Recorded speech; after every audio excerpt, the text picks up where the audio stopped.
ang kanyang nanay. Dito sa aming episode na pinamagatang Sakripisyo ng Isang Ina. Nay, sama ko magbenta bukas, ha?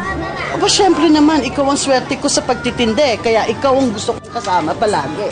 Natural, Nay. Ako lang anak niyo, eh. Kaya nga, ikaw nga lang ang anak ko. Ang anak ko super mabait, super masunurin, super maalaga.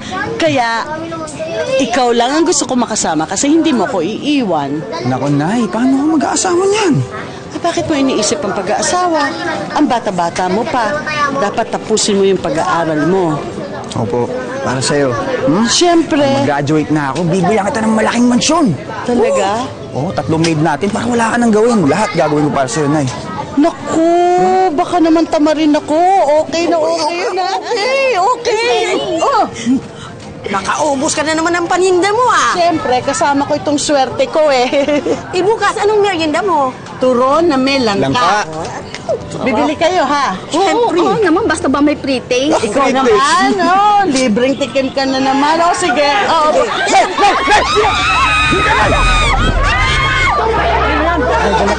Lando!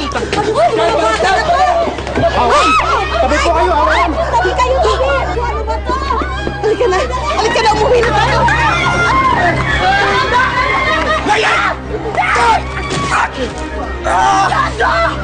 Nay, kilit ka! Nay! Nando! Dito! Nay, may mga...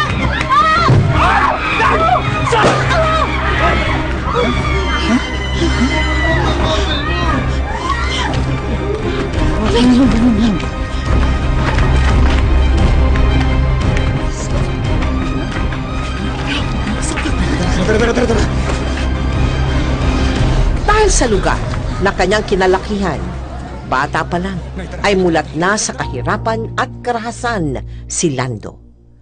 Pero sa kabila nito, mag-isa siyang naitaguyod ng kanyang inang si Zenny at lumaki naman siyang matino at may takot sa Diyos.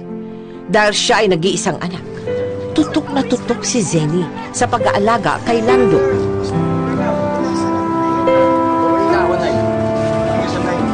Mga banana view. O, sige, sige. O, sige. Yan mo.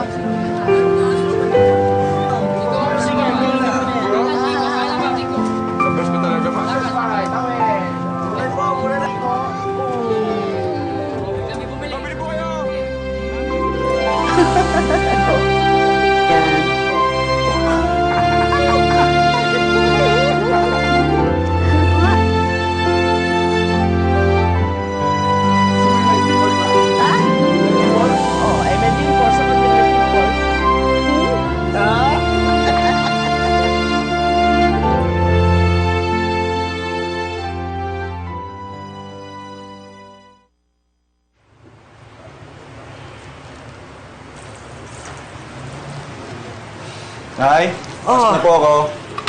O, sige. Maaga kang umuwi, ha? Opo, Nay. Gabi-gabi, nagkakagulo dyan sa labasan. Baka madamay ka na naman. Opo. Diretsong uwi dito, ha? Wala nang barka-barkada. Sa stricto niyo pong yan, magkakabarkada pa kaya ako, Nay? Malabo mangyari yun. Anak, hindi naman sa nag-i-stricto ako. Ayoko lang nang napapahamak ka. Kaya hanggat maaari, iwas sa barkada. Pwede kang makipagkaibigan. Pero dito na lang kayo sa bahay magkwentuhan. Hindi ko na kailangan ng barkada, Ma. Di ba tayo magkatropa? Sanggang dikit tayo, di ba? Oo nga, sanggang dikit. Bolero ka talaga. Siguro gusto mo lang magpadagdag ng baon. Hindi po, Ma, huwag na. Huwag na, huwag na. Kalahati pa po yung natira sa baon ko kahapon. Kasya pa to. Sigurado ka? Opo, mauna na ako. Sige. Mwah! Ikaw din, ha? Opo, Ma.